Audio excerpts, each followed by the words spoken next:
The following video is meant for the adult nerds in the community, so if you're under 13, please stop. Hello everyone, James Sharmack from the Nerd with J&J. Today I want to look at this figure right here. It's a figure I got way before I started the YouTube channel. This is the Godzilla 1985 from NECA. So, I was collecting Godzilla way before, I started the channel or doing the figure reviews. So, of course there's something I haven't done. Might as well try to rectify that today, right? So, I want to talk about, the origins of this design itself, the possible amalgamations of the design, and, why, people kind of give this design a bad rap compared to other Godzilla figures or designs. So, we're going to start off right off the bat and take a look at the film itself and see where the inspiration for this figure came from. Geared less towards children and focused on the tone of the original film, Godzilla 1984, or The Return of Godzilla as it's sometimes referred to, brings back the grim tone of a beast as an engine of destruction instead of a hero of all people. As well as being inspired by the tensions between the US and the then Soviet Union at the time, where they were pretty much on the brink of nuclear war. New World Pictures picked up the rights to show it in America and added a few scenes with Raymond Burr in it and called the film Godzilla 1985.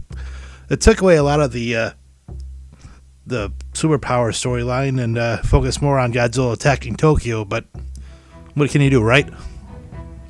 Now, for me, just looking at the face alone, because the face is very expressive if you've seen the movie, obviously, and for me, it seemed to be more of an influence.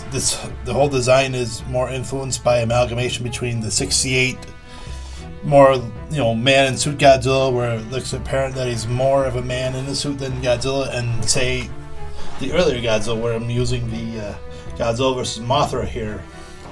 So he has the big eyes, he has an angry look on his face, and his face is slimmed down, but has that early Godzilla feel to him. Now, when you've seen the clips from the film that I presented, it shows Godzilla 85 is more of an upright creature than Godzilla's in the past.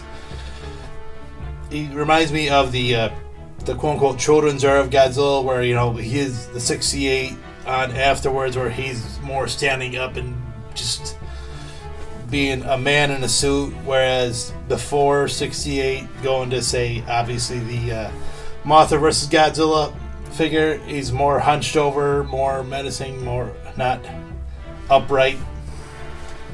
So there you go. So taking a look at the dorsal fins as well as the tail itself, clearly the fins are much shorter than the Godzillas that have come before him.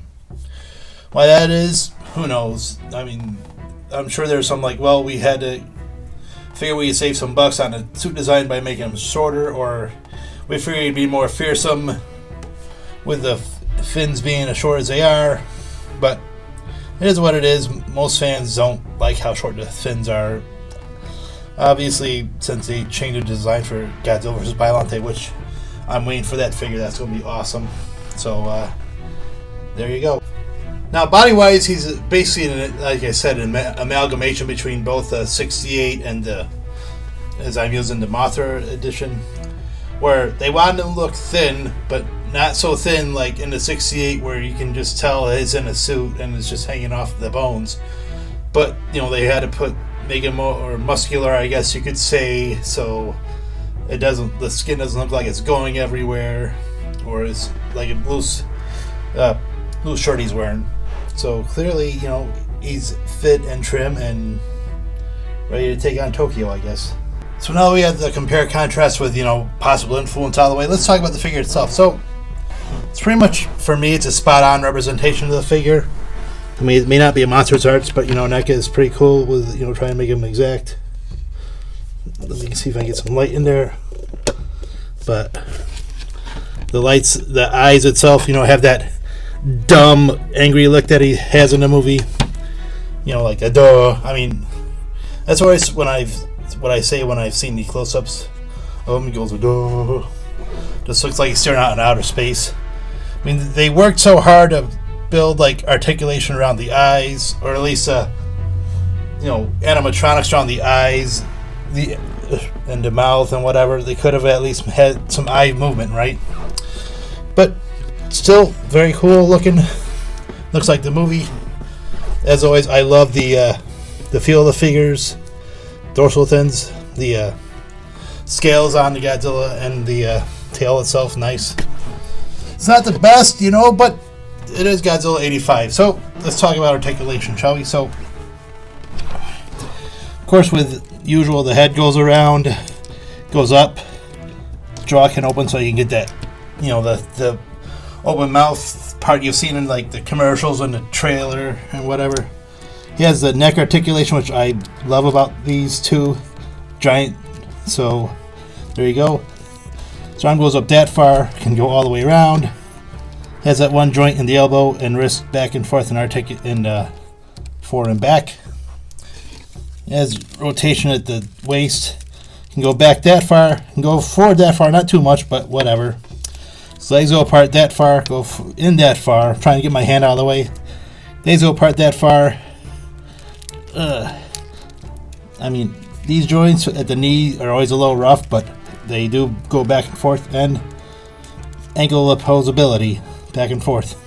Tail, you have 1, 2, 3, and the end of the tail is a bendy, so you can bend it back and forth. And if you got this in the box, the end part of the tail does not come on the figure, so you have to, of course, move that in. So yeah, that's the figure itself, articulation and detail and whatnot. So let's talk some more, I guess. So for me personally, I do enjoy the Godzilla 84, the Japanese version of the film. I don't have Godzilla 85. I have the Japanese version on Blu-ray, and I'm happy to have that. I enjoy watching that because I like my Godzilla Dark. I like him as an engine of destruction. Design whatever. I mean, it's not the worst Godzilla design. Obviously, if you've seen the '68 figure I have, and I'd love to see them bring out, say, a Godzilla versus Hedorah figure or Megalon, just so I can really go in on that. Just to go on the design and see how NECA does that. But with what they had, they did what they had to do. They made it kind of more fearsome. They had to take away all the stigmas from him being, a friend of Earth and make him into, an engine of destruction, while still keeping the design aesthetic to not, be completely different from what has come before. And obviously the NECA figure represents that. Is it the best design? No, it's going to come later on, right? But it did a job for what it had to do at the time, brought audiences in, and inspired an American release. As well as, introduced the Heisei era, where you had more Godzilla movies in the late 80s and the mid 90s. So it did what it had to do. It had a lot of load on its shoulders. And yeah, I said it's not the best design, but what are you going to do, right? So I'm not saying you can't complain about it, because people will say it's kind of derpy, and I don't like how dead his eyes look. That's it for me. It's, every time I watch it, just like he's staring out like outer space every time, like a door with every close up I see. But still, this is a figure, not so much that I've had to put in my collection just to complete it, just because I wanted a figure.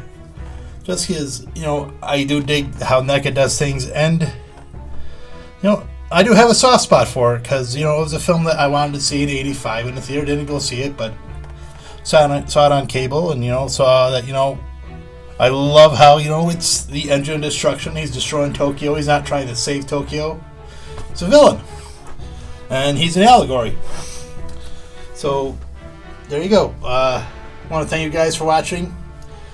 If you guys want to see more Godzilla figures that I have not done in the collection, let me know in the comments below. I'd really appreciate that.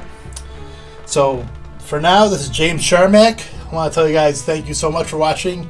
Thank you guys for keep on watching, even though you know how things are right now. So, I appreciate it. I appreciate the people who have subscribed since this has happened. Thank you so much. I'll try to make some more videos in the future. We'll see though, but I've been probably doing a lot of off-topic or off-nerd things lately. I'll try to get back onto that.